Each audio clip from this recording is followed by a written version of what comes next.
பேரன்பு கொண்டு நாங்கள் பெரிதும் நேசிக்கின்ற அன்பு உறவுகள் அனைவருக்கும் வணக்கம்.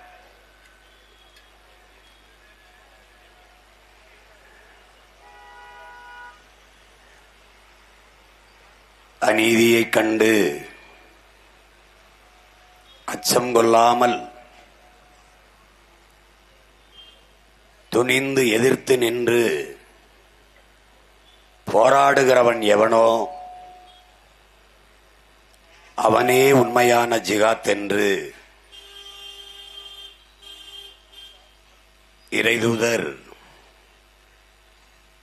நபிகள் நாயகம் ஸல்லல்லாஹு அலைஹி வஸல்லம் அவர்கள் போதித்த மொழிக்கேற்ப இம்மண்ணிலே அநீதியைக் கண்டு அச்சமில்லாமல் துணிர்ந்து போராடிய புனித போராளி எங்களுடைய முன்னவர், போற்றுதற்கும் வணக்கத்திற்கும் உரிய எங்கள் உயிர் அண்ணன் பழனி பாபா அவர்களினுடைய நினைவுகளை போற்றி அவருக்கு எங்களினுடைய புகழ் வணக்கத்தை செலுத்துவதில் பெருமை அடைகிறோம்.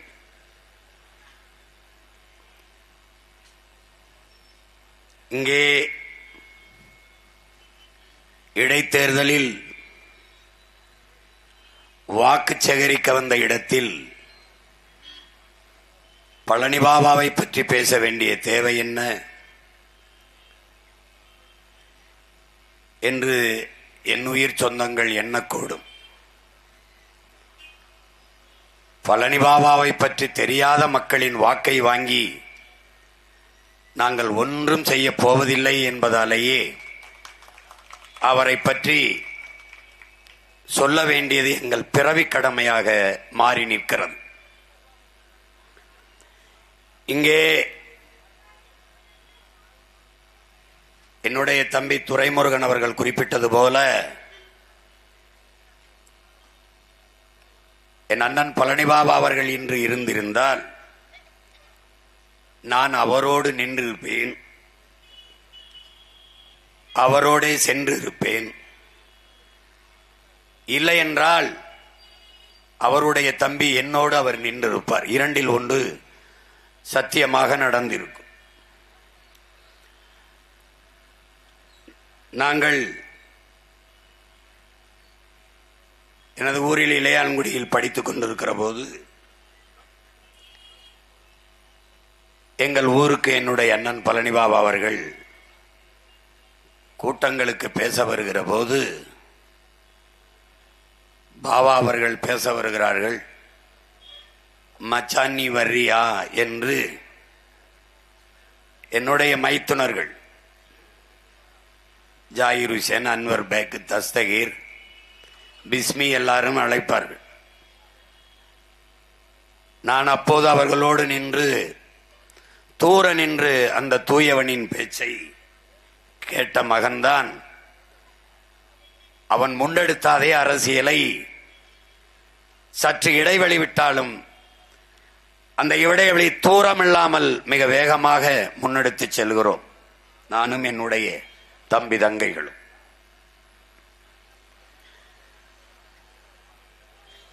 இந்த படமாக பார்க்கிற பழனி பாபாவை என் உயிர் தம்பி தங்கைகள், என்னிலும் இளைய என் உடன் பிறந்தார்கள், ஆழமாக அவனை பற்றி படிக்க ஒரு வரலாற்று பெருநூல் ஒன்றும் இல்லை. என்னுடைய தம்பிகள் எழுதிய ஒரு சிறு புத்தகம்தான் இருக்கிறது. அந்த புத்தகத்தை வெளியிட்டவன் நான் தான். அதிலே மிக இளம் வயதிலேயே அரசியலுக்குள் வந்தவன், ஒரு செல்வந்த குடும்பத்தில் பிறந்தவன், ஆகப்பெரிய கல்வியாளன், சொந்த ஊர் பழனி, அதற்கு அருகில் இருக்கிற ஆயக்குடி.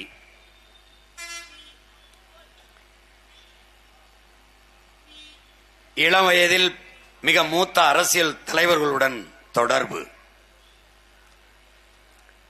அதில் குறிப்பாக இந்திய பெருநிலத்தில் அன்னை இந்திரா காந்தி, அந்த காலகட்டத்தில் ஐயா கருணாநிதி அவர்கள், ஐயா எம்ஜிஆர் அவர்கள், பிறகு ஐயா ராஜீவ் காந்தி அவர்கள், எல்லாரோடும் மிக நெருக்கமான நட்பு, உறவு. அவரிடத்திலே இருக்கிற பெரிய ஆளுமைகள் ஒன்று, எல்லா நாட்டு சட்டமும் அவருக்கு தெரியும். இளவயதில் வறுமையில்லாத செழுமையாக வாழ்ந்த போதும் வறிய எளிய மக்களோட அவருக்கு உறவு, பழக்கம், நட்பு. எவராலும் நம்ப முடியாதது, எங்களுடைய தாத்தா, நம்முடைய தாத்தா மூக்கையா தேவர் அவர்கள், அவரோடு அண்ணன் பழனி பாபா அவர்களுக்கு மிக நெருக்கமான நட்பு.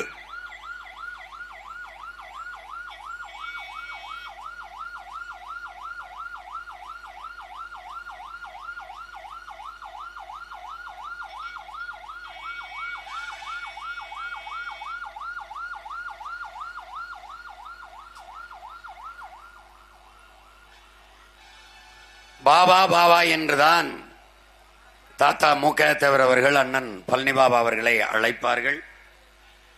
நாளடைவில் பழனி அவருடைய சொந்த ஊர் என்று தெரிந்த பிறகு பழனி பாபா என்று அழைக்கத் தொடங்கி அதுவே அவருடைய பெயராக மாறிப்போனது.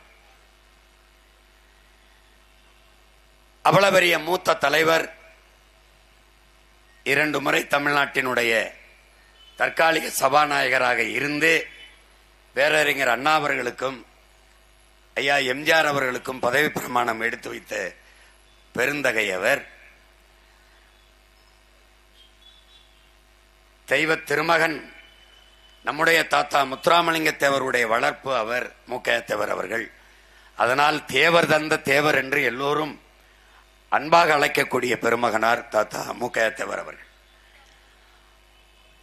அவருடைய அருகில் இருந்து அவர் அமர்ந்திருக்கும் போது அவர் தோல் மேலே கைபோட்டு பழகிற அளவிற்கு ஒரு 22 வயது மகன், ஒரு இளைஞன் இருந்திருக்கிறான் என்றால் அவன் எவ்வளவு தகுதி வாய்ந்த இளைஞனாக இருந்திருப்பான் என்பதை என் அன்பு தம்பி தங்கைகள் புரிந்து கொள்ள வேண்டும். அந்த நட்பு, அந்த இணக்கம், அந்த உறவு எப்படி வந்ததென்றால், என் உடன் பிறந்தார்களே, குற்றப்பரம்பரை சட்டத்தை வெள்ளைக்காரன் எங்கள் மீது, நம் மீது சுமத்தினான்.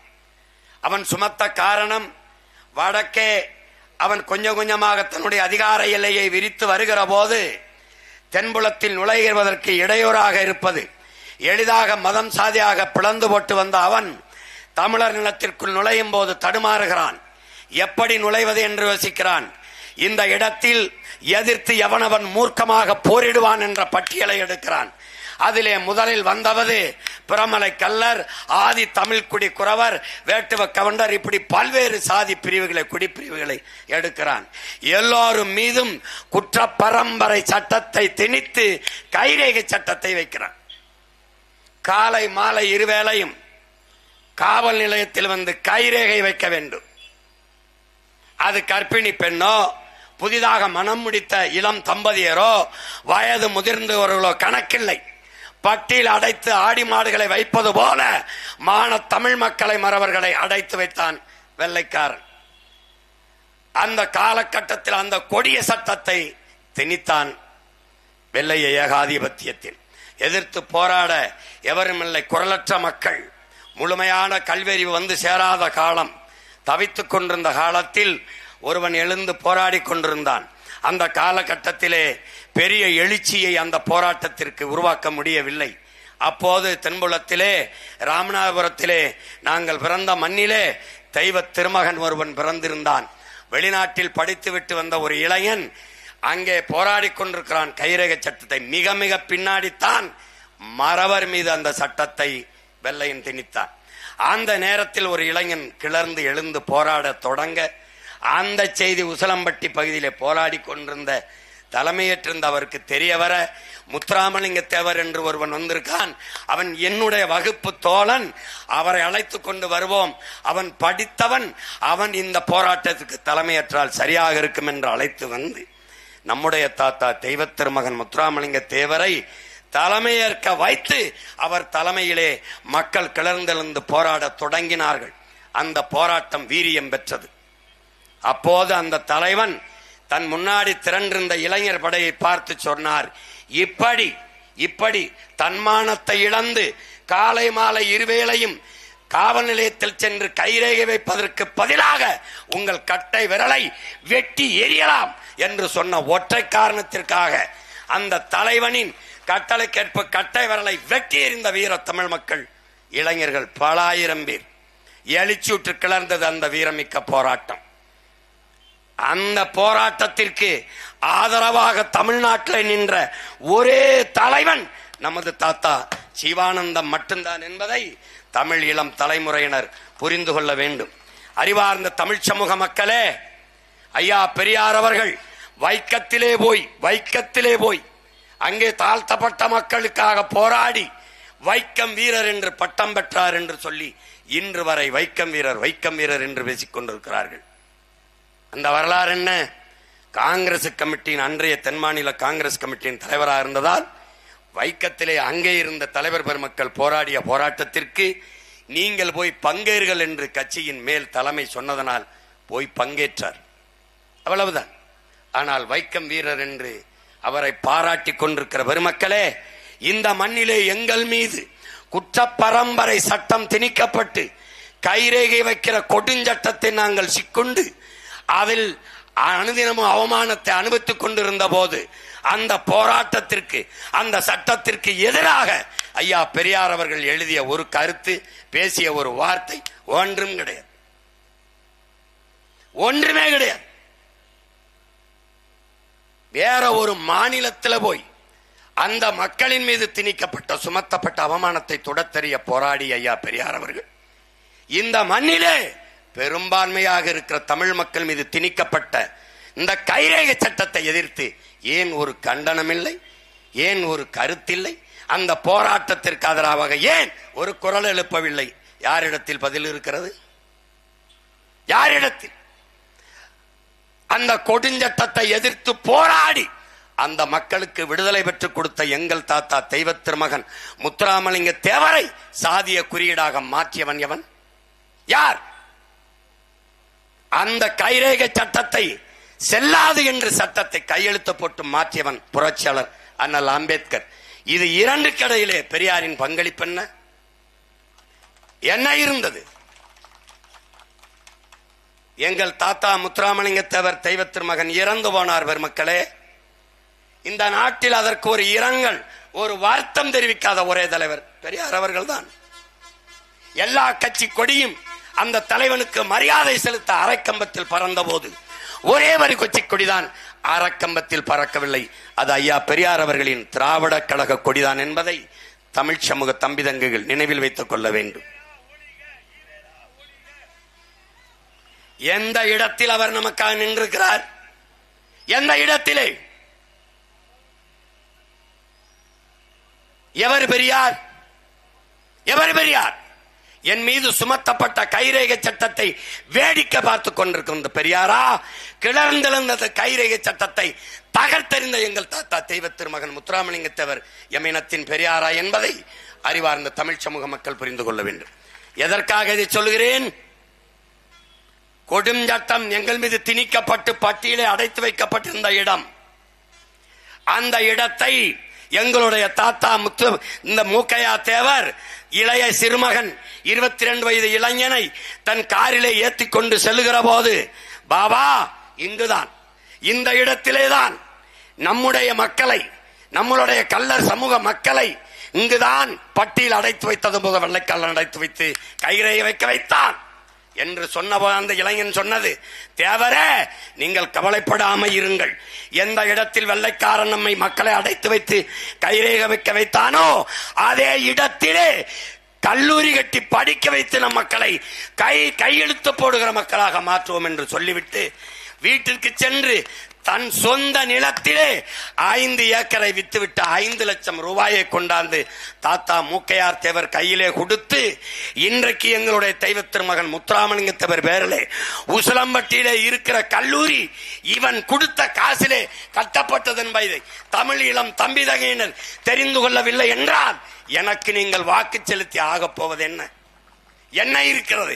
இந்த பழனி பாபாவை போற்றாது தமிழ் மகன் எனக்கு இந்த சீமானுக்கு ஈமான் இருந்து பயன் என்னடா? பயன் என்ன?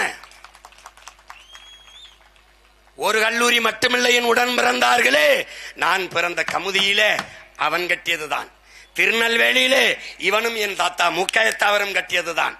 எத்தனை கல்லூரி கட்டி படிக்க வைத்த தாளாளன், அன்னைக்கு அவனுக்கு வயது 22. நம்புவீர்களா? திரை அரங்குகளிலும் கேளிக்கை விடுதிகளிலும் டாஸ்மார்க் கடையிலும் கூடி நிற்கிற இளைஞர்களுக்கு முன்னத்தி ஏறாக சமூகத்தின் பின்னாடி நின்ற மகன் இந்த பழனி பாபா. எதற்காக இதை சொல்ல வேண்டியது இருக்கிறது? பெரியார் தான் படிக்க வைத்தார், பெரியார் தான் சட்டி போட்டு விட்டார், தடியார் தான் முடிவெட்டி விட்டார். அந்த முட்டாள்களுக்கு பிறந்த முட்டாள் கூட்டங்களுக்கு சொல்ல வேண்டியது இருக்கு, பெரியார் அல்லடா பெரியார், இவன் தானடா பெரியார், இவன் தானடா பெரியார், இவன் தான் பெரியார். கீழ் வெண்மணி படுகொலை அறியாதவர்கள் இங்க இருந்து என்ன புண்ணியம்? உழைக்கும் மக்கள் கூலி உயர்வு கேட்டதற்காக 42 பேரை கொலை செய்தவர் கோபால்சாமி நாயுடு. அவர் என்ன பண்ணாரு? தூக்கி குடிசைகளை எல்லாரையும் தள்ளி விட்டு ஒரு கூடைக்குள்ள வச்சு தீ வச்சு கொளுத்தி விட்டு போயிட்டாங்க குடிசைகளை. தான் சாக போறோம், கையில் இருந்த குழந்தையாவது புழைக்கட்டும்னு அந்த கோபாலகிருஷ்ணன் அந்த புள்ள இருந்த தாய் என்ன செய்யறா? வெளியில தூக்கி தன் மகனை வீசுறா. வெளியில வந்து விழுந்த குழந்தையை உள்ள தூக்கி போட்டு கொன்ன கொலகார பயல்கள். அன்னைக்கு முதலமைச்சராக இருந்த பேரறிஞர் அண்ணா அவர்கள் ஒரு நடவடிக்கையும் எடுக்கல. நல்லா கவனிச்சுக்கணும். ஐயா பெரியார் அவர்கள் அவருடைய சாதிக்காரன் என்பதற்காக அந்த கோபாலசாமி நாயுடு அவருக்கு ஆதரவாக பேசி, கம்யூனிஸ்ட் கட்சிக்காரன் தான் இந்த கலவரத்தை தூண்டான், இந்த நாடு நாசமா போகுது அவங்களாலதான் என்று அந்த சிக்கலை வேற பக்கம் திசை திருப்பி விட்டாரை ஒழிய அந்த படுபாதக செயலை கண்டிக்கவே இல்லை. தன்னுடைய சமூகம் சார்ந்தவன் என்பதற்காக அதன் மீது எந்த அழுத்தமும் கொடுக்காத ஐயா பெரியார் அவர்கள் நம்முடைய தாத்தா இமானுவேல் சேரன் கொலைக்கும் தெய்வ திருமகன் தாத்தா முத்துராமலிங்கத்திற்கும் எந்த சம்பந்தம் இல்லை. நடந்தது என்ன? ஒரு பஞ்சாயத்துக்கு கூப்பிடுறார்கள். நம்முடைய தாத்தா தெய்வ திருமகன் முத்துராமலிங்கத்தர் நான் வரல, எனக்கு நிறைய வேலை இருக்குன்றாங்க. இல்லையா நீங்க வந்து பேசினாத்தான் சரியா இருக்கு. கூப்பிட்டு உட்கார வச்ச இடத்துல ராணுவத்திலிருந்து பணி செஞ்சு வந்திருந்த நம்முடைய இன்னொரு தாத்தா இமானுவேல் சேகரன் எந்திரிச்சு ஐயாவை 2-3 தடவை கேள்வி கேட்டுறாங்க. ஒரு இளைஞன் எந்திரிச்சு தன்னை கேள்வி கேட்கிறாங்கிறதுல நான் இதான் வரமாட்டேன்னு சொன்னேன், சின்ன சின்ன பயல்களாம் எந்திரிச்சு என்னை கேள்வி கேட்கிறான் பாரு அப்படின்னு கோபத்துல போக, நம்முடைய தாத்தாவை நம்முடைய ஐயாவை இப்படி கேள்வி கேட்டுவிட்டானேன்னு பக்கத்துல இருந்த அங்க இளைஞர்கள் கோபத்துல நம்முடைய தாத்தா இமானுவேல் சேகரனை கொலை செஞ்சிடறாங்க. அவருக்கும் இந்த கொலைக்கும் சம்பந்தம் இல்லை, அது தெரியாம நடந்துருது. அதுல அன்னைக்கு முதலமைச்சரா இருந்த ஐயா காமராஜர் அவர்கள், தாத்தா காமராஜர் அவர்கள் தயங்குறாங்க. திரும்ப முத்துராமலிங்க திரையன் கைது செய்யல, முத்துராமலிங்க திரையன் கைது செய்யல, முத்துராமலிங்க திரையன் கைது செய்யல என்று சொல்லி கைது செய்ய வைத்தவர் ஐயா பெரியார். ஆனால் அந்த கீழ்வன்மணி படுகொலையில் இங்கே கொல்லப்பட்ட நம் தாத்தாவும் தேவேந்திரர், அங்கே எரித்து கொல்லப்பட்ட 42 பேரும் உழைக்கும் அடித்தட்டு மக்கள், தேவேந்திரர்கள் மக்கள். அவர்களுக்கு அந்த படுகொலைக்கு எதிராக கொலையாளிக்கு ஆதரவான் என்ற பெரியார் இங்கே இந்த கொலையை நடவடிக்கை எடு என்றால் இதிலிருந்து தெரிகிறது அவர் எவ்வளவு பாரபட்சமாக ஒவ்வொரு செயலிலும் இயங்கி இருக்கிறார் என்பதை அறிவார்ந்த தமிழ் சமூக மக்கள், என்னிலும் இளைய என் தம்பி தங்கைகள் புரிந்து கொள்ள முடியும். ஆழ்ந்து கவனிக்க வேண்டும்.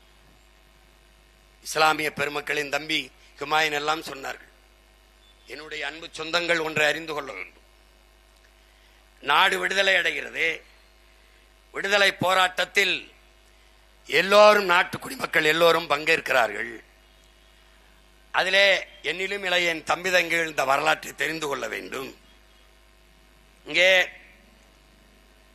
இந்த நாடு அடிமைப்பட்டு கிடக்கும் போது இந்த நாட்டிற்காக போராடிய மக்கள் இன்றைக்கு பாகிஸ்தானிலும் பங்களாதேஷிலும் இருக்கிறார்கள்.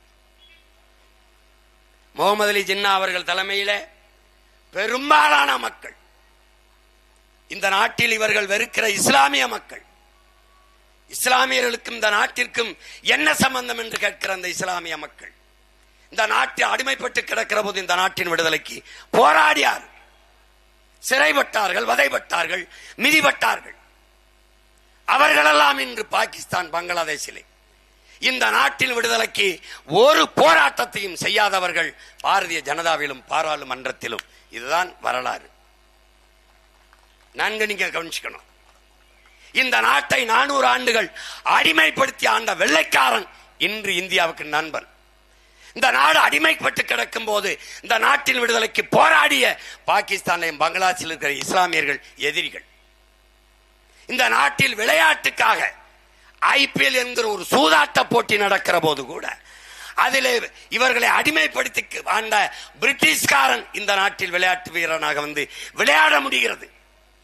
இந்த நாடு அடிமைப்பட்டு கிடக்கிற போது இந்த நாட்டின் விடுதலைக்காக போராடிய பங்களாதேஷ், பாகிஸ்தான்ல இருந்து ஒரு வீரன் கூட IPL போட்டியிலே பங்கேற்க முடியாது. எவ்வளவு பெரிய கொடிய வரலாறு என்பதை அறிவார்ந்த தமிழ் சமூக தம்பி தங்கைகள் புரிந்து கொள்ளணும். நிலைமை எப்படி இருக்குன்னு நீ பாத்துக்க. நாடு விடுதலை பெற்ற பிறகு, பாகிஸ்தான் தனிநாடாக போய்விட்ட பிறகு, இந்திய யூனியன் முஸ்லீம் லீக் அதனுடைய தலைவராக இருந்த லியாகத் அலி கான் அன்றைக்கு நம்முடைய தாத்தா கண்ணியமிக்க காயிதே மில்லத் என்றால் என் உடன் பிறந்தார்களே வழிகாட்டும் பேரொளி என்று பொருள். அந்த தாத்தா காயிதே மில்லத் அவர்கள்ட்டே போய் அந்த லியாகத் அலி கான் சாஹிபு, நமக்கென்று ஒரு நாடு வந்து விட்டது, வாருங்கள் போகலாம் என்ற பிறகு, நான் இங்கே வருவது, இது என் நாடு, இது என் தாய் நாடு, நான் இங்குதான் இருப்பேன், நீங்கள் செல்லுங்கள். ஆனால் இங்கு வாழ்கிற இஸ்லாமியர்களுக்கு நீங்கள் ஏதாவது நல்லது செய்ய வேண்டும் என்று எண்ணினால் பாகிஸ்தானில் இருக்கிற இந்துக்கள், சீக்கியர்கள், கிறிஸ்தவர்கள், பௌத்தவர்கள் இவர்களை பத்திரமாக பார்த்துக் கொள்ளுங்கள். அதுதான் இந்த நாட்டு மக்கள் எங்களுக்கு நீங்கள் செய்யக்கூடிய நற்காரியம் என்று அனுப்பி வைத்தவன் எங்களுடைய தாத்தா காயிதே மில்லத் அவர்கள். அறிவார்ந்த பெருமக்களே, என்னிலும் இளைய என் தம்பி தங்கைகளே, நாடு விடுதலை பெற்ற பிறகு இந்த நாட்டின் ஆட்சி மொழியாக எந்த மொழி இருப்பது என்ற விவாதம் எழுப்பப்படுகிறது. அப்போது இந்திய மொழிகளில் மிக மூத்த மொழி, தொன்மையான மொழி எதுவோ அதுதான் ஆட்சி மொழியாக இருக்க வேண்டும் என்ற கருத்து முன்வைக்கப்படுகிறது. அப்போது ஒரு மகன் எழுந்து பேசுகிறான், இந்திய மொழிகளில் தொன்மையான மொழி எதுவோ அதுதான் ஆட்சி மொழியாக இருக்க வேண்டும் என்றால் தமிழ்தான் ஆட்சி மொழியாக இருக்க வேண்டும். இந்திய மொழிகளில் மிக மிக தொன்மையான மொழி தமிழ்தான். இதை எந்த வரலாற்று ஆசிரியனும் எந்த தொல்பொருள் ஆய்வாளனும் மறுக்க இயலாது. அந்த தமிழ் மொழி என் தாய்மொழி என்பதில் எனக்கு பெருமை என்று ஒரு மகன் பேசுகிறான். நேரு எழுந்து, விவாத அறையிலே இருந்த நேரு எழுந்து, சாஹிபு, நீங்கள் உருதை கேட்பீர்கள் என்று நினைத்தேன், நீங்கள் என்ன தமிழை கேட்கிறீர்கள் என்று அவர் சொல்ல. ஏனால் அவர்களுக்கெல்லாம், வட இந்தியர்களுக்கெல்லாம் இஸ்லாமியர் என்றாலே உருது பேசுகிறவர்கள் என்றதால் அவர்கள் எண்ணம். நீங்கள் உருதை கேட்பீர்கள் என்று நினைத்தேன், நீங்கள் தமிழை கேட்கிறீர்களே என்று சொல்லி அமர்வதற்கு முன் ஒருவன் எழுந்தான், இஸ்லாம் எங்கள் வழி, இன்ப தமிழே எங்கள் மொழி. நான் அல்லாஹ் என்று அழைப்பதற்கு முன்பே அம்மாவென்று அழைத்தவன். ஆகையால் என் உயிர் தமிழ் மொழியே இந்நாட்டின் ஆட்சி மொழியாக இருக்க வேண்டும் என்று முழக்கத்தை முன்வைத்த என் தாத்தா காயிதே மில்லத் தமிழ் தேசியத்திற்கு பெரியாரா, தமிழ் முட்டாள்களின் பாசை, தமிழ் காட்டுமிராண்டி மொழி, தமிழ் சனியன், தமிழ் படித்தால் பிச்சை எடுக்க கூட முடியாது, தமிழ் சனியனை விட்டொழியுங்கள் என்று சொன்ன சனியன் இந்த நாட்டிற்கு பெரியாரா என்பதை அறிவார்ந்த தமிழ் சமூக மக்களே நீங்களே சிந்தித்து பாருங்கள். இஸ்லாத்தை ஏற்றிருக்கிற என் உயிர் சொந்தங்களே, காயிதே மில்லத்தையும் பழனி பாபாவையும் தாண்டி உங்களுக்கு ஒரு தலைவன் இந்த நிலத்தில் இருந்து விட்டாரா? இருந்து விட்டாரா சொல்லுங்கள். இந்த திராவிட திருவாளர்கள், இந்த தலைவர்கள் எவரையாவது காயிதே மில்லத்தின் தாத்தாவையும் என் அண்ணன் பழனி பாபாவையும் பற்றி பேச சொல்லுங்கள். நீங்கள் மதவாதத்திற்கு எதிரானவர்கள் தானே, மதச்சார்பற்ற மகான்கள் தானே, மதவாதத்திற்கு எதிரான புரட்சியாளர்கள் தானே. இவன் யார்? இவன் யார்? மதவாதத்திற்கு எதிராக கடைசி நொடி வரை போராடி தன் இன்னுயிரை தந்த புரட்சியாளன் இவன்தான். பாருங்கள் பெருமக்களே, இவன்தான் தமிழர் நிலத்தில் மதவாதத்திற்கு எதிராக போராடி மாண்ட மாவீரன் இவன்தான். மதவாதத்துக்கு எதிரான பெருமக்களே, மதவாதத்துக்கு எதிரான கூட்டணி அமைத்த மகான்களே, ஒருவர் கூட அவனுடைய திருப்புகளை பேசாததுக்கு காரணம் என்ன? காரணம் என்ன? ஏன் இஸ்லாமிய இயக்கங்களோ அரசியல் தலைவர்களோ அவருடைய ஓட்டை பொறுக்கி திங்கிற திராவிட திருடர்களோ ஏன் என் அண்ணன் பழனி பாபாவை பற்றி பேசல? ஏன் பேச மாட்டா? ஏன் பேச மாட்டா? ஏன் பேச மாட்டா? என் தம்பி மாயின் சொன்னது அவன் தான் சொன்னான். அத்தா, நான் செத்தா என் மயத்து மேல திமுக கொடியை போட்டு புதைச்சிருன்னு சொன்னவன் அவன் தான். எங்களையும் போல அவனும் பைத்தியமா கொஞ்ச நாள் தெரிஞ்சான். அவரை ஒரு நாள் தெளிஞ்சான். நானும் ரொம்ப நாளா தெரிஞ்சேன். எங்க இங்க போற வர அப்புறம் என்ன ஆயிடுச்சு? கடைசியா என்ன சொல்லிட்டான்? மையத்துக்கு மரணத்துக்கு கொஞ்சம் முன்னாடி என்ன பேசிட்டான்? எவனாவது மான தமிழ் மக்கள் எவனாவது திமுகவுக்கு ஓட்டு போடுவானான்னு கேட்டான். ஏன் கேட்டான்? ஏன் கேட்டான்? மானமுள்ள தமிழன், அதனால கேட்டான். எல்லாரும் ஆட்டத்தை விட்டு வெளியேறிய பிறகும் அவன் உடன் பிறந்தார்கள் நிக்க காரணம் களத்திலே அதுதான். இவங்களை ஒழிக்காம இந்த நாட்டில நல்ல அரசியலும் இல்லை, நல்ல ஆட்சியும் இல்லை, என் மக்களுக்கு விடிவும் இல்லை, முடியும் இல்லை, ஒண்ணும் இல்லை. அதுக்காக தான்டா நிக்கிறோம். இந்த மைக் இல்ல, ஒரு பைக் இல்ல, ஒரு செங்கல் இல்ல, எதை கொடுத்தாலும் நிப்பா சின்ன பண்ணி. ஏன்னா எங்களுக்கு சின்ன முக்கியம் இல்ல, நாங்க கொண்டிருக்கிற எண்ணம் தான் முக்கியம். அதான் நிக்கிறோம். நீ போட்டோவை தூக்கிட்டு 10 நாளா பேசிக்கிட்டு இருக்க. ஏன் போட்டாட்ட போய் நிக்கிற? உன்னால என்னை சமாளிக்க முடியல பாத்தியா? எப்படி பாத்தியா? நான் யாருன்னு தெரியுதா? என்னை பாரு, அவனை பாரு, என்னை பாரு. அவன் தொப்பியும் தாடியும் வச்சிருப்பான், அது ரெண்டு இல்லாம நான் நிப்பேன். என்ன அவன் கொஞ்சம் சிவப்பு, நான் கொஞ்சம் கருப்பு. 2 பேருக்கும் ஒரே ரத்தம் தான். என்ன ரத்தம்? தன்மானமிக்க தமிழ் ரத்தம். ஒரே ரத்தம். என் தாயும் அவள் தாயும் ஒரு தாய் தான். யாரு? தமிழ் தாய். எங்களுக்கு குருதியில ஓடுதுரா மானம், வீரம், அறம் எல்லாம் குருதியில ஓடுது. என்னை சமாளிக்க முடியல. என்னோட பேசுறவன், நான் பேசுறது பெரியார் பேசினதை பேசுறேன். நீ என்ன செய்யணும்? வீரமகன் அங்க உட்கார்ந்து பெரியார் அப்படிலாம் பேசல. சீமான் பொய் சொல்றார், அதானே பேசணும். பிரபாகரனோட ஒரு நின்னது போய், டேய் பஞ்சாயத்து இங்க ஏடா பைத்தியக்கார பயல, நான் ஓ வீட்டுல கல்லறிஞ்சா நீ ஏன் வீட்டுல தாண்டா எரியணும்? நீ என்ன பக்கத்து வீட்டுக்கார மேல எரியறா? அவர்கிட்ட ஏண்டா போய் சொல்லிடுறா? நானாவது வெறுங்கையோட இருக்கேன், அவன் இடுப்புல பிஸ்டலோட இருக்கிறாப்ல. சும்மா இங்க பாரு, நாங்க ராணுவ பேரேடு, நீ தடி குச்சி வண்டி தள்ளாடிட்டு வந்துகிட்டு இருக்கியா? திராவிடம் தளர்ச்சி விடுகிற போது தமிழ் தேசியம் பேர் எழுச்சி உருகிறது.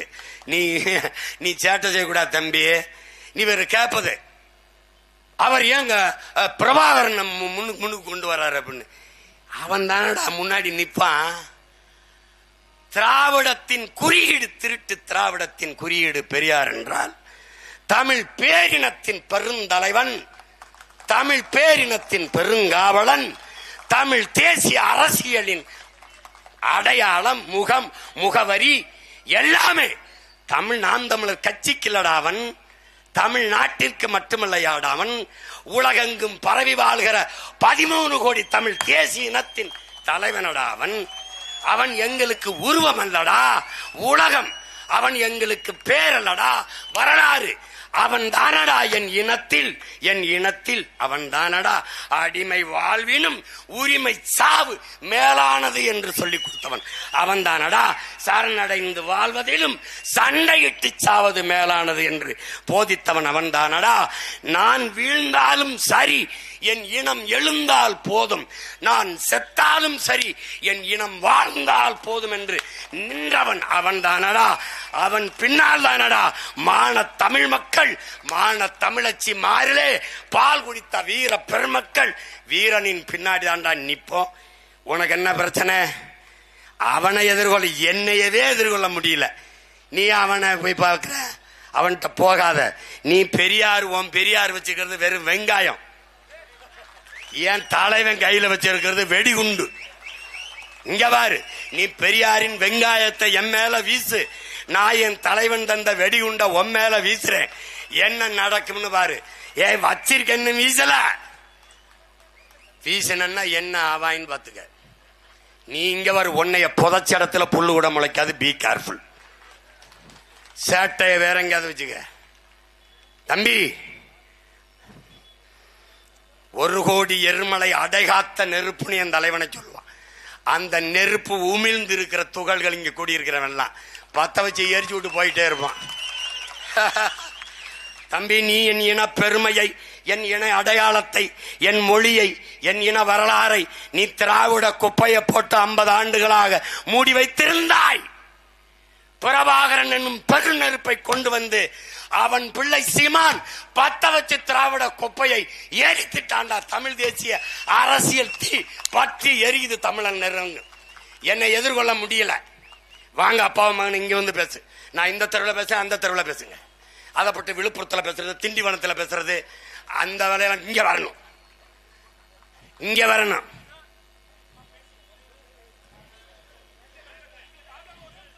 கொஞ்ச நேரம் இருங்க, பேசுங்க பேசுங்க, இருங்க கொஞ்ச நேரம் இருங்க, முடிச்சுக்கிறேன்.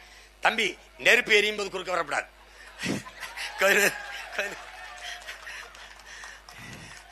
இருங்க இருங்க,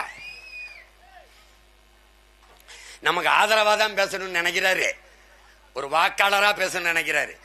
இருங்க இருங்க தம்பி, பொறுமை காத்துருங்க. ஏய், அமைதியா இருங்க தம்பி. உங்களால பாருங்க இடையூறு வருது. அமைதியா இருங்க, அமைதியா இருங்க. ஏ தள்ளுப்பா.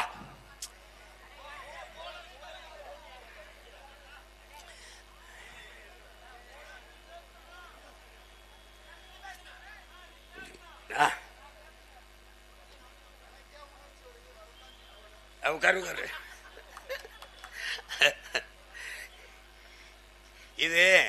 இது வந்து பாபா சாமி பிடிச்சு ஆடும்போது அப்படிதான். அது வந்து பெருசா ஒன்றும் சொல்றதுக்கு இல்ல, இன்னும் நிறைய இருக்கு. இன்னும் 8 நாள் கூட்டம் இருக்குல்ல, 8 நாள் கூட்டம் இருக்கு. நேத்தை விட இன்னைக்கு தொண்டை கொஞ்சம் சரியா இருக்கு. ஆனா தம்பி, ரொம்ப கஷ்டம், ரொம்ப கஷ்டம். நாங்கள் திராவிட குப்பைகளை உரமாக்கி தமிழ் தேசிய மரத்தை வளர்க்கிறதுக்கு வந்த பிள்ளைகள். பெருமரமாக்கிட்டு தான் போவோம். என் அன்பு பிள்ளைகளுக்கு ஒன்றை நான் சொல்லுவேன். நம்முடைய முன்னத்தியர், நம்முடைய முன்னவன் புரட்சியாளர் பழனி பாபா சொன்னதை நீங்கள் மனதில் வைத்துக் கொள்ளுங்கள். எண்ணரும் தமிழ் மக்களே, நீங்கள் இன உணர்வு கொள்ளாதீர்கள், இன பற்று கொள்ளாதீர்கள், இன வெறி கொள்ளுங்கள். இல்லை என்றால் நீங்கள் ஆளப்படுவீர்கள், ஒருபோதும் ஆள மாட்டீர்கள். எண்ணரும் தமிழ் மக்களே, சாதி மதங்களாக பிளந்து பிரிந்து நின்றீர்கள் என்றால் நீங்கள் தனிமைப்படுத்தப்படுவீர்கள், அச்சுறுத்தப்படுவீர்கள். இனம் மொழியாக இணைந்து நின்றீர்கள் என்றால் நீங்கள் வலிமை பெறுவீர்கள், பாதுகாப்பாக வாழ்வீர்கள் என்றால். நீங்கள் வலிமை பெற வேண்டும், பாதுகாப்பா வாழ வேண்டும் என்றால் நாங்கள் தமிழர்கள் என்ற தேசிய அடையாளத்துக்குள் திரள தொடங்குகள்.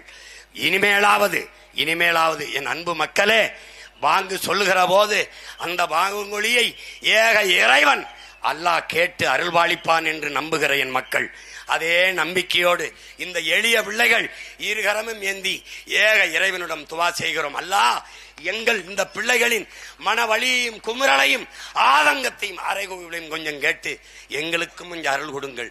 இந்த திராவிட திருட்டு இருளிலிருந்து எங்களுக்கு விடுதலை தாருங்கள். நீங்கள் இந்த மக்களுக்கு உணர்த்துங்கள் எது நல்லது எது கெட்டது என்று. நபிகள் வழியிலே நடந்து நல்ல அரசியலை இந்த நாட்டு மக்களுக்கு உருவாக்குவதற்கு பாடுபடுகிற இந்த பிள்ளைகளுக்கு ஏக இறைவன் எல்லாம் அல்ல அல்லாஹ் அருள்வாளிக்கட்டும். எங்கள் உயிர் அண்ணன் பழனிபாபா அவர்கள் தன் இறுதி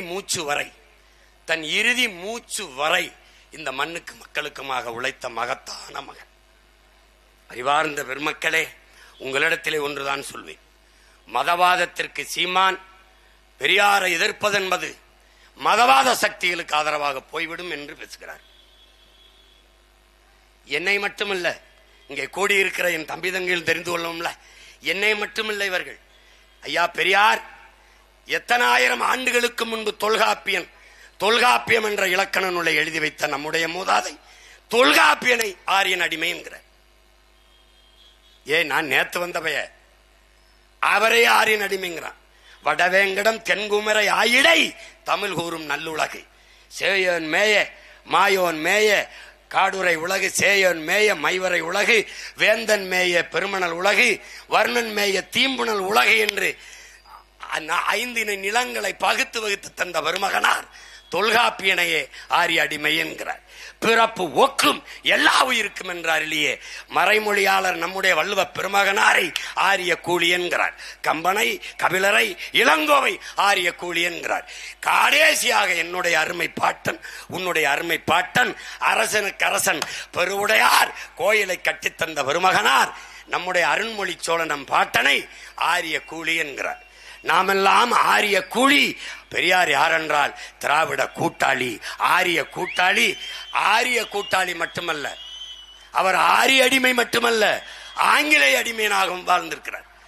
ஆரிய கூட்டில்தான் அவர்கள் அரியணைக்கே வந்திருக்கிறார்கள்.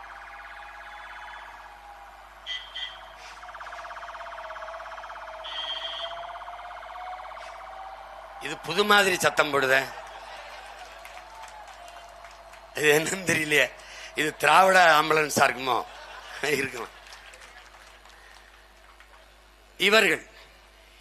இவர்களுக்கு திமுகவையோ பெரியாரையோ திராவிடத்தையோ நீங்க எதிர்த்து விட்டால் அவனுக்கு இருக்கிற ஒரே கருவி ஆரிய கைக்கூலி, RSS கூலி, பிஜேபி கைக்கூலி, இதே தான் பேசிருப்பான். நான் இவனுக்கு தான் பேர் வச்சிருக்கேன், போடா பிக்காலி அப்படின்னு. பிக்காலி பாய்த்திகார பயிலுங்க. டேய், என் மரபணு சோதிச்சு பாடுறா, இங்க உட்கார்ந்து இந்த மான மரவர் கூட்டத்தை சோதிச்சு பாடுறா, என் பரம்பரையில ஓடுதடா. எந்த வடிவத்தில் சாதி, மதம், அதிகாரம், அரசியல், ஆதிக்கம், எந்த வழியில் அநீதி வந்தாலும் எதிர்த்து போர் புரிகிற மரபு தமிழன் மரபடா. எனக்கு எந்த திராவிடனும் கத்துத்தர வேண்டியதில்லை. எனக்கு பெரியாரு எந்த சொரியாரு வந்து எதிர்த்து போரிட என கத்தரவில்லை. என் பரம்பரை மரபணுவில் என் ஜீன்ல இருக்குடா போர்க்குணம். ஆரிய படை கடந்த பாண்டிய நெடுஞ்செழியனின் பேரனும் பேத்திகளும் ஆழ்பத்திருட்டு திராவிட படையை கடக்க மாட்டோமா? எனக்கு வந்து நீங்க கத்துத்தாரியா? நீ எனக்கு கத்துத்தர, எனக்கு எதுக்குறதுக்கு? அது மதவாதத்துக்கு எதிராக. பெரியார் இவன் என்னுடைய அண்ணன், தமிழ் பேரினத்தின் பெரியார் பழனிபாபா மதவாதத்திற்கு எதிரான குறியீடு. சத்தியமா சொல்றா, அல்லா மேல ஆணையிட்டு, இறைமகன் இயேசு மேல, நான் வணங்குகிற என் முருகன் மேல ஆணையிட்டு சொல்றா, அவன் மதவாதத்துக்கு எதிரான குறியீடு. பெரியார் மதவாதத்துக்கு எதிரான குறியீடு. எந்த மதத்திற்கு எதிரான குறியீடு? யார் வர்றது? யார் வருவது? பெரியார் மதத்திற்கு எதிரான குறியீடு தான். எந்த மதத்திற்கு? பார்ப்பனர்கள், நம்மில் கீழான சாதி மக்கள், நம்மில் கீழானவர்கள், கிறிஸ்தவர்கள், இஸ்லாமியர்கள், இந்த 4 கூட்டமும் நமக்கு எதிரி என்று பெரியார் பேசியிருக்கார். எப்போ? தன்னுடைய பிறந்த நாள் செய்தியிலே. இந்த 4 கூட்டமும் நமக்கு எதிரி என்றால் அந்த நமக்கு என்பதில் யார் இருக்கா? கிறிஸ்தவ இஸ்லாம் எதிரின்னா இந்த நமக்கு எதிரி இந்த நமக்குல யார் இருக்கா? நம்மில் கீழான மக்களுக்கான கீழான சாதி, அந்த சாதி எது? யார் பதில் சொல்வா? பெரியாரின் பெரும்பக்தர்கள் யார் வந்து பதில் சொல்வா? யாரு? இதற்கு பதில் சொல்லாம நீ தெருநாய கல்ல விட்டு எறிஞ்சா 4 தெரு தள்ளி போய் குலைக்கிற மாதிரி அங்க இருந்துகிட்டு போட்டா போய் நோட்டா போய் அது போய் இது. ஏய், கேட்கிற கேள்விக்கு பதில் இருக்கா? அவன்கிட்ட இருக்கா? நாங்கள் தமிழர்கள் என்று சொல்லுவது இன எழுச்சிக்கு எதிரானது என்று பெரியார் சொல்கிறாரு. நாங்கள் தமிழர்கள் என்று சொல்வது இன எழுச்சிக்கு எதிரானது என்றால் எந்த இன எழுச்சிக்கு எதிரானது? யாருக்கு பதில்? யார் சொல்லுவா? எந்த இன எழுச்சி? மொழி அபிமானம் இல்லை, தேசாபிமானம் இல்லை, இனாபிமானம் இல்லை என்றால் இங்கிலீஷ் படி, இங்கிலீஷ் நாகரிகமான மொழி. அந்த இங்கிலீஷ் மொழி அபிமானம் மட்டும் எப்படி வந்தது? எதற்கு வந்தது? யார் பதில் சொல்லுவா? யார் பதில் சொல்லுவா? இங்க பாரு, கொன்னே வருவேன் ஒழுங்கா பேசாம சரணடைஞ்சிரு. என்கிட்ட சரணடைஞ்சிரு. செத்து போச்சு உன் தத்துவம். தமிழ் தேசியம் சத்தோட எழுந்து வருது, கத்தா நிக்குது. நீ செத்து போன இருட்டுக்குள்ள எங்கேன்னு கணக்கு பார்த்து காசு கொடுக்காம நீனு. ஏய், நீங்க எல்லாம் பெரிய கொம்பாதி கொம்பன் கோட்பாட்டு சிங்கம் தானே, சிங்கம் தானே, நீ பெரிய கொள்கையாளன் தானையா? ஓட்டு காசு கொடுக்காம நீ வென்ற வெள்ளு பார்த்து. அப்புறம் செத்து போயிட்ட நீ. நான் மறுபடியும் சொல்றேன், நீ வைதேகி காத்திருந்தால் கிளைமேக்ஸ். ஐயா விஜயகாந்த் 2 நாளுக்கு முன்னாடியே இறந்துருவாரு. அப்படியே நிப்பாரு. ஒரு இதுல சாத்தி வச்சிருக்கோம் அக்கா ரேவதி போயிட்டு அருவாலை கையில் கொடுத்துட்டு அந்த இளம் காதலர்களை தப்பிக்க வைக்க. அப்படி நிற்கும் போது அண்ணன் ராதாரவி ஆட்களை கூட்டிட்டு வந்து நிப்பாரு. யாரு? ஐயா ஸ்டாலின் மாதிரி அப்படியே நின்று இருப்பாரு. கடைசியா அருவாலோடு நிக்கிறாருன்னு காத்தடிச்சவன சத்துன்னு விழுவாரு. 26க்கு பின்னாடி நிம்பாரு, எல்லாம் விழும். சத்துன்னு விழு நிம்பாரு, செத்து விழும். எங்க இருக்கு உங்க கோட்பாடு? எனக்கு நேரம் பத்தல விட்டுட்டு போறேன். இந்த வரை என் பிள்ளைய பாதி பிள்ளைக்கு பேச நேரம் இல்ல. விட்டா நீ என்ன வேணி? எதுவுமே உனக்கு தெரியாது. நாங்கெல்லாம் சின்ன பிள்ளையா இருக்கும்போது படம் பார்த்து கதை சொல்லுதுன்னு ஒண்ணு சொல்லுவாங்க. படத்தை பார்த்து ஆளாளுக்கு ஒரு கதை சொல்லுவோம். அப்படி பல பேர் பெரியார் படத்தை பார்த்து கதை சொல்லிட்டு இருக்காங்க. எனக்கு டேய் படிங்களா போய். நான் பெரியார படிச்சுட்டு இப்படி எழுதியிருக்கிறார், இப்படி பேசியிருக்கிறார், இப்படி சொல்லியிருக்காருன்னு சொல்றேன். அதுக்கு பதில் சொல்லாம இவர் பிரபாகரனை பார்த்தாரா? சப்ஜெக்டை மாத்தாது. இங்க வா. நான் பிக்காலின்ட்டு டென்ஷன் ஆகுறான்.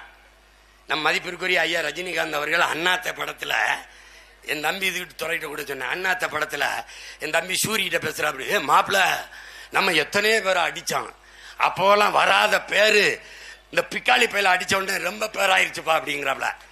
இப்ப நான் எத்தனையோ பேரோட எழுத்து பேசியிருக்கேன். ஆனா இந்த பிக்காளி பயிர்களை போட்ட போல நாடெங்கிலும் என்னதான் பேசிட்டு இருக்கிறான்.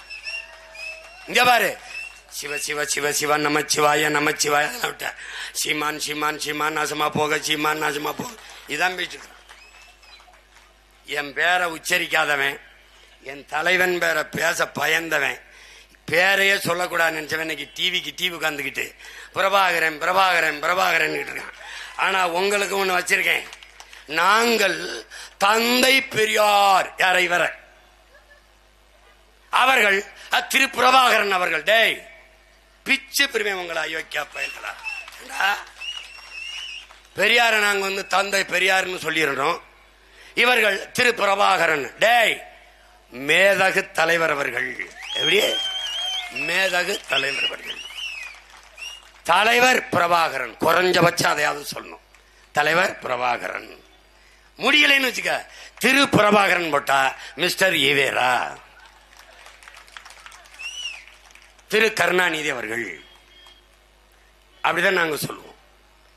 தம்பி என்ன கொடுக்குறியோ அதைத்தான் திருப்பி கொடுப்போம்.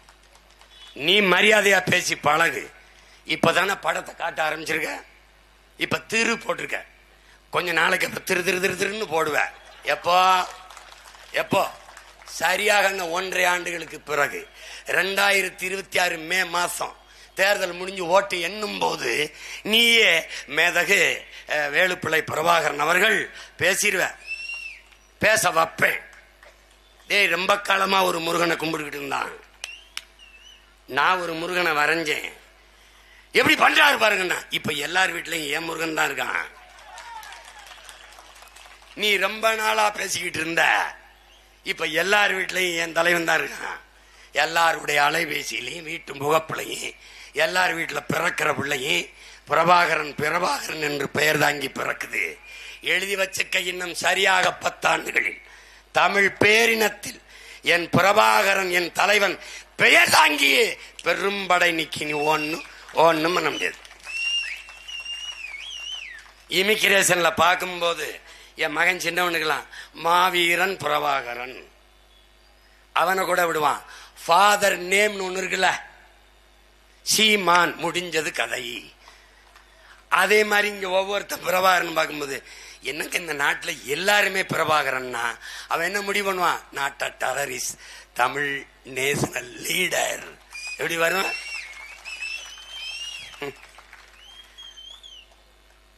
புதுசா ஒண்ணு இல்ல, புரட்சியாளர் அம்பேத்கர் சொன்னதான். வரலாற்றில் புறக்கணிக்கப்பட்ட இனத்தின் மக்கள் ஒரு நாள் தங்களுக்கான வரலாற்றை தாங்களே எழுதுவார்கள், எழுதி கொண்டிருக்கிறார்கள். தமிழ் தேசிய மக்கள் எழுதி கொண்டிருக்கிறார்கள். அந்த வரலாற்றில் ஒரு பெரும் தடம்தான் பழனி பாபா என்ற புரட்சியாளன் என்பதை அறிவார்ந்த தமிழ் சமூக மக்கள் புரிந்து கொள்ள வேண்டும். எதுவும் தெரியாமல் எனக்கு நீங்கள் போடுகிற ஓட்டு பயனற்றது. பெரியாரை பேசினால் ஓட்டு வாங்க முடியாது, வேண்டாம். அந்த ஓட்டு எனக்கு தீட்டு, போற்றாத, வச்சுக்க, நீ வச்சுக்க. 1000 பெரியார்கள் என் இனத்திற்கு உண்டு. அதை தெரிந்து நீ எனக்கு ஓட்டு போட்டால் எனக்கு மகிழ்ச்சி, எனக்கு பெருமை.